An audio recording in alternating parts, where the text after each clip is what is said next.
The live TV, सच सबसे आगे। नमस्कार, मैं हूं रंजीत झा और आप देख रहे हैं द लाइव टीवी। इस वक्त की बड़ी खबर सामने आ रही है।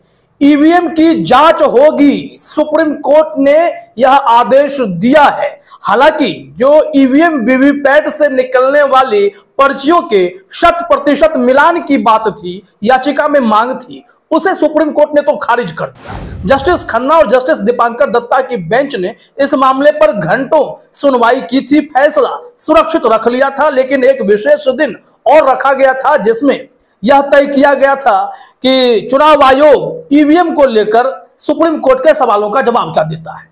कई उलझाने वाले सवाल थे, चुनाव आयोग उसका जवाब देता गया था और उसके बाद जो फैसला हुआ, उस फैसले में अब यह बात खुलकर सामने रख दी गई है सुप्रीम कोर्ट के द्वारा कि ईवीएम की जांच करवाने का ऑप्शन हमेशा खुला रहेगा।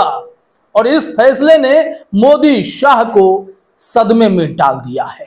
जरा देखिए न्यूज 24 का यह ट्वीट दिखाते हैं, फिर हम आपको लाइव लॉ की रिपोर्ट दिखाएंगे। उस ट्वीट में नट शेल में पूरी बातें हम समझा देंगे आपको। यहां लिखा गया है, वीवीपैट वेरिफिकेशन की सभी याचिकाएं खारिज।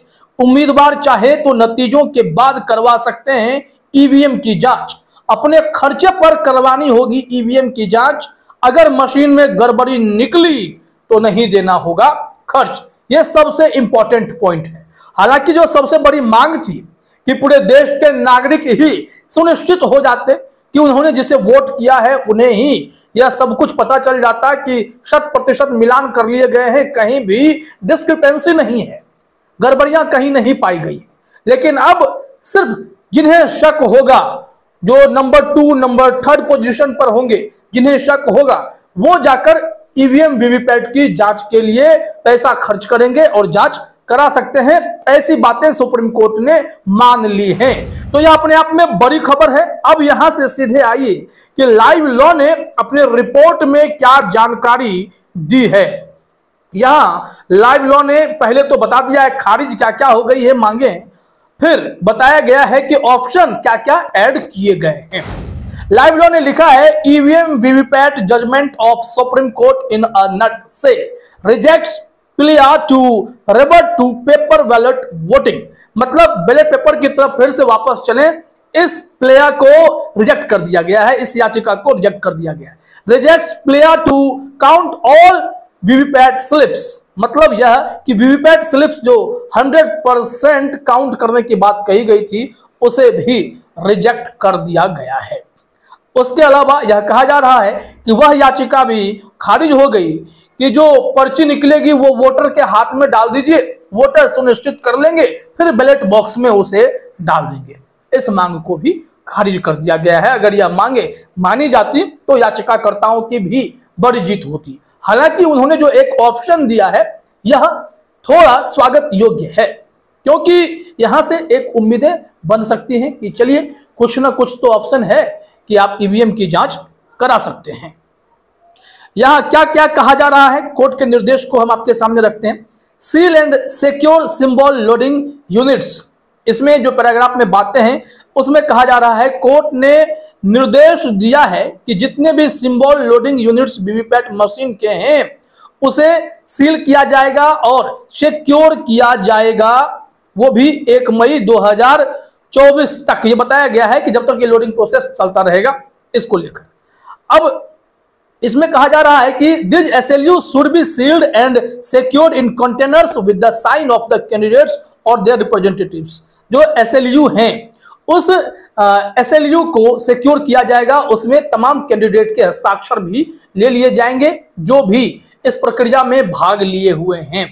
फिर इसके आगे बात यह होती है कि एसएलयू जो है वो स्ट्रांग रूम में ईवीएम के साथ सिक्योर रहेंगे। कब तक? 45 दिनों तक, रिजल्ट की घोषणा के बाद। यहां लिखा गया है, the SLU shall be stored in the strong rooms along with the EVMs for a period of at least 45 days after the declaration of the results. SLU should be dealt in the same manner as EVM. EVM और SLU के साथ same to same treatment होने चाहिए, ऐसा यहां पर कहा गया है। अब देखिए क्या है, जो कैंडिडेट हैं जिन्हें लगता है कि इस ईवीएम प्रोग्राम्स में गड़बड़ियां हो सकती हैं, उन्हें शंका है, तो उनके लिए क्या ऑप्शन तय किए गए हैं, तो ये समझना है। तो जरा आप देखिए अपने स्क्रीन पर क्या बताया जा रहा है कि candidates who secured second and third position in the results can request for the verification of burnt memory semicontroller in 5% of the EVMs per assembly segment in a parliamentary constituency. Written request to be made within 7 days of the declaration of the results. अगर किन्हीं को लगता है कि जो ये semi controller की जो मेमोरी है इसमें कुछ गड़बड़ियां हैं, ईवीएम में जो वोट पड़े हैं उन्हें शक है, तो वो जांच कराने के लिए 7 दिन के भीतर, रिजल्ट की घोषणा के 7 दिन के भीतर आवेदन दे सकते हैं और उस ईवीएम की जांच होगी।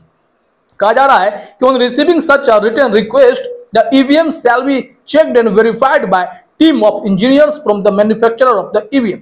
अगर ऐसे रिक्वेस्ट आते हैं तो जो ईसीआई ने इंजीनियर ईवीएम के स्पेशलाइज्ड नियुक्त कर रखे हैं वो इस मामले की जांच करके सच्चाई सबके सामने रखेंगे।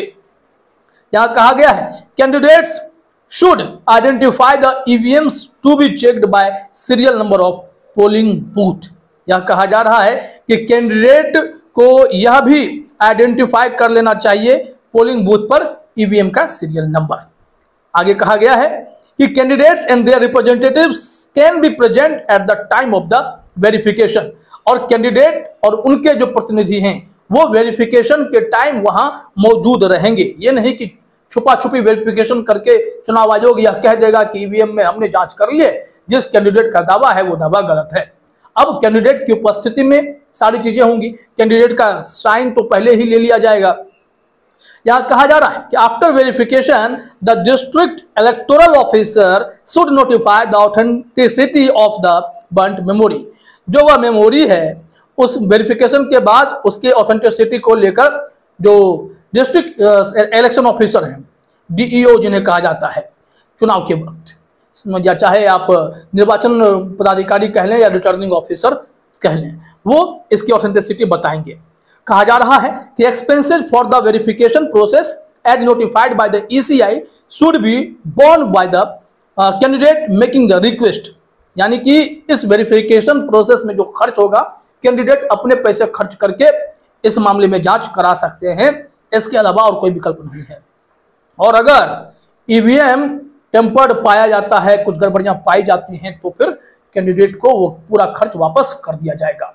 मतलब ये वही बात हो गई कि जब आप परीक्षा देते हैं तो आपके पास विकल्प होता है कि रीचेकिंग रिक्वेस्ट डालते हैं, उसके लिए आपको कुछ अमाउंट पे करना पड़ता है और उसमें अगर गड़बड़ियां निकलेंगी तो पैसा वापस होगा, नहीं तो फिर इसमें ठीक चुनाव में भी ऐसे ही प्रथा को लागू सुप्रीम कोर्ट ने किया है।